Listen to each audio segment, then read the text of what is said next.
So the other day I was installing some soffit vents on the eaves of my house. And by the way, if you're ever looking for an affordable, low-tech solution to better control the temperatures in your house, one of the things you can do is be sure the air in your attic is circulating with some $2 soffit vents.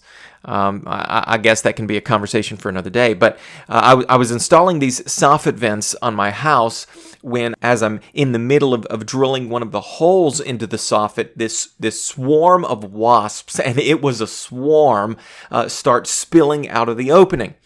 Now, I'll go ahead and tell you, I'm not usually one to be skittish around buzzing things like wasps and hornets and yellow jackets and bees. In fact, I'm always telling my kids not to panic around these types of things, swatting their arms around, jerking their heads out of the way. Why? Because that's only going to invite a more aggressive response from the insect. As I'm standing on top of the ladder with my Sawzall in hand and with a couple dozen wasps flying into my face, I realize there are exceptions to my rule.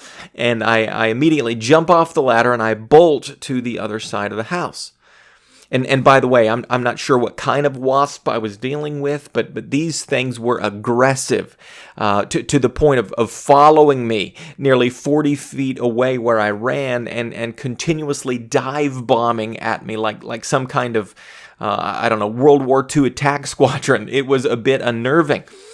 Thankfully, I didn't get stung, but I did have several near misses. Well, when it comes to dealing with stinging pests like these, I understand the philosophy of most is that the only good insect is a dead insect, though I just remind you that if you truly care about your garden, you need to know that most of your little buzzing friends are just that. They are friends most of the time, since really a single colony of wasps in your backyard can produce hundreds of free laborers and patrollers to help protect your garden of those leaf insects that, in my opinion, are an even bigger problem.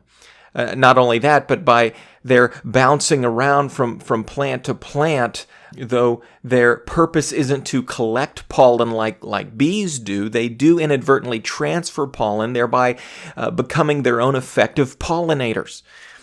The point is, if the wasp isn't a threat to you or your kids, my advice is to simply leave it alone, especially if it hasn't nested directly in or around your house. However, sometimes wasps do set up shop a little too close to home, and so for the sake of everybody's safety, it is probably wise to rid the family of those unwelcome visitors. I'd say that's true even more so when you run across one of the overly aggressive species. As you know, there are all sorts of products on the market to deal with the problem. There are sprays, there are traps, there are baits, not just available to purchase at the store, but there are so many do-it-yourself options you can find online as well. I've experimented with several of the popular DIY solutions I've seen on YouTube, from the crumpled brown paper bag, to simulate the rival wasp nest, to the inverted 2-liter bottle trap with whatever sugar water concoction that's in the bottom to attract the wasps. I'm not really prepared in this episode to give you my thoughts on those different methods, but I do want to share one simple DIY solution that I have found not only works, but works quite effectively, and that is a homemade wasp spray made of nothing more than water and dish soap. Now, when I say this stuff works effectively, I don't want to give the impression that it's as fast-acting as the store-bought sprays, but it is still pretty fast-acting. I'd say it's only the difference between dead on contact and dead by the count of 10. I'm telling you, it does the job. All you need is a good spray bottle that has a decent reach on it, and one that you can adjust the flow of the liquid from a fine mist to an actual spray. You then need water and a couple squirts of dish soap, and that's it. That's it. It's really simple. The key ingredient in all of that, of course, is the dish soap, and we're talking about your common everyday degreasing liquid dish soap in everybody's kitchen. I don't know all the science behind it, but apparently in the same way the soap cuts through grease on your pots and pans, it cuts through the waxy layer on the exoskeleton of the insect, allowing the water to penetrate and to drown the thing. It's really that simple.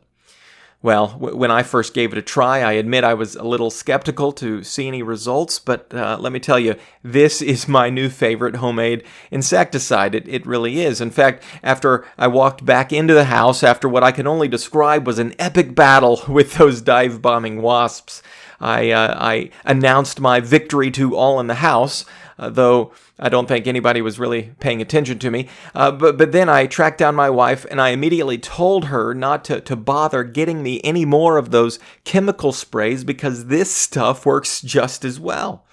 At least it worked just as well in the dozen or so applications I've already made use of it. So if you're interested, you can add that to your own arsenal of homemade money-saving products to make use of. I'll end with that, and hopefully this tip will help somebody out there. I invite you, if you haven't already, to like and subscribe to our channel. Stay tuned for more episodes to come. Until then, God bless, and thank you for listening.